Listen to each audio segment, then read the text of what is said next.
Boom, what is going on, guys? Sean Boyle with Momentum 360, like always. In this one, we're going to be talking about wedding videography and why, in our opinion, it's a lot better than just getting photos taken. Let's get started.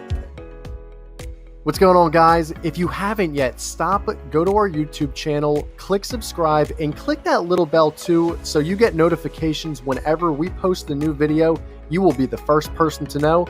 Thank you so much for the support, and now the video you've been wanting to watch.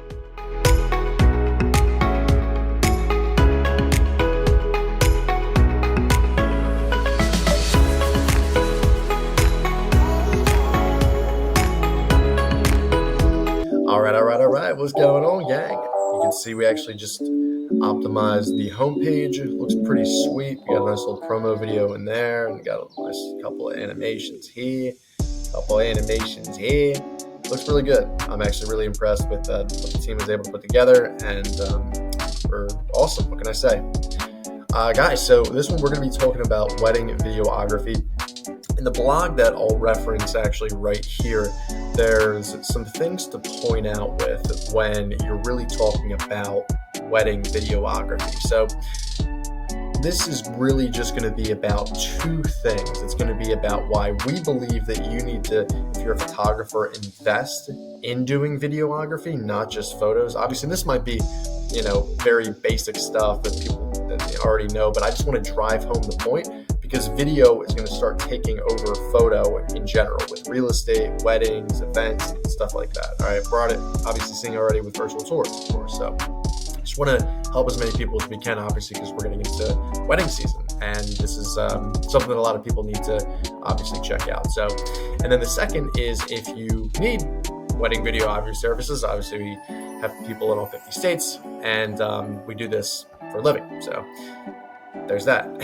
Shameless plug. Let's get into it. So what I really want to talk about is if you're a photographer, there's roughly, how many cameras did we do? 1, 2, 3, 4, 5. There's 5 cameras that I'll talk about here that we've used, and I've actually interviewed certain photographers for this video, and we kind of put together a very brief list of the best cameras to use for videography, and kind of just whether you're in a budget, whether you're on DSLR, mirrorless, there's so many different factors and so many different things. Obviously, for a camera, one size does not fit all for an average client. So we want to obviously make sure that you're getting the best camera for your situation. All right.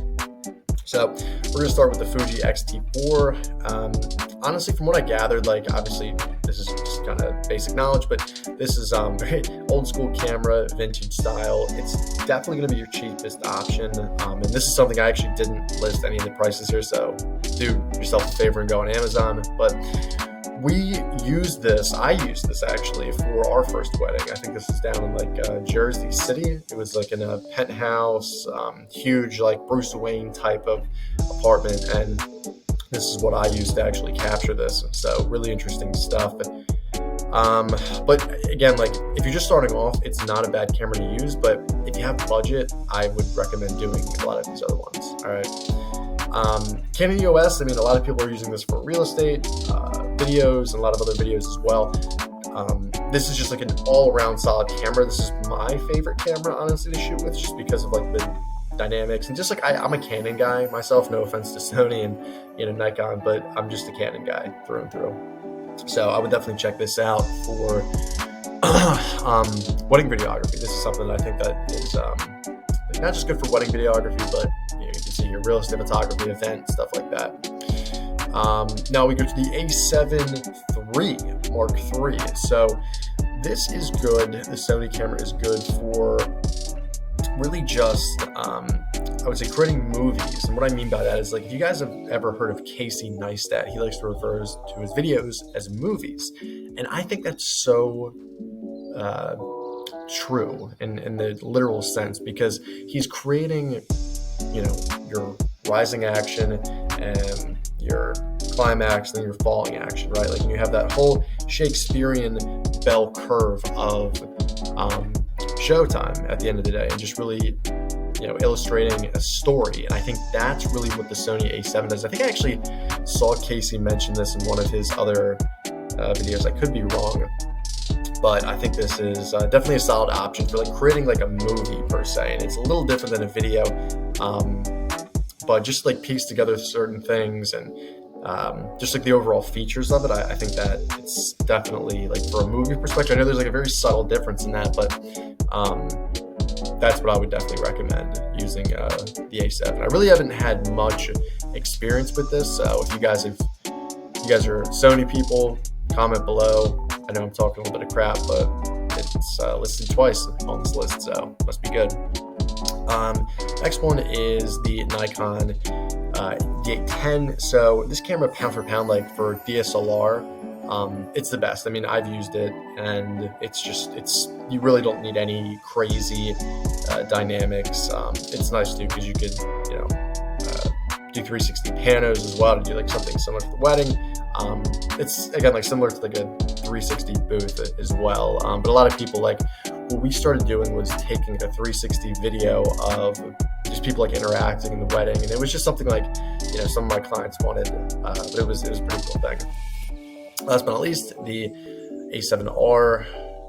I mean, what can I say? Like, I would say just another cheap option. This is more expensive than the Fuji, but I still would recommend getting some variation of this. If you can't afford the Canon or the Nikon, go with the Sonys, and then if you can't afford the Sonys, go with the Fujifilm. All right. And you guys can read this. I don't really want to go too much detail on this, but just like overall philosophy, I think the reason why video is becoming so much more prominent. I mean, you look on your social medias, Instagram, Facebook, especially TikTok, and what do you see? You see videos because it's so much more compelling. It tells a story, and it's the most like real life, obviously, because we live in constant 24/7, 365 interaction. There's no stoppage. It's not like, boop, we can stop time and that's it, So video is obviously as similar to real life as you get, honestly. And a photo, as I said, photo is what it captures 1,000 words. A video captures 1,000,000. So that's kind of what we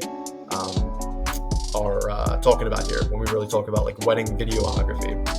Obviously, you want to get photos of like the bride and groom, bride walking down their father down the aisle. Like certain pictures are obviously stunning, but in terms of like the overall feel and like what you're going to actually remember, I think it's going to be the video at the end of the day. And maybe I'm wrong. This is what I've seen from doing a lot of different weddings in tri-state area and pretty much all over the nation for that matter. So that was it. If you like this video, smash the like button, comment your favorite camera below that you use for weddings. I think this is going to be really, really interesting.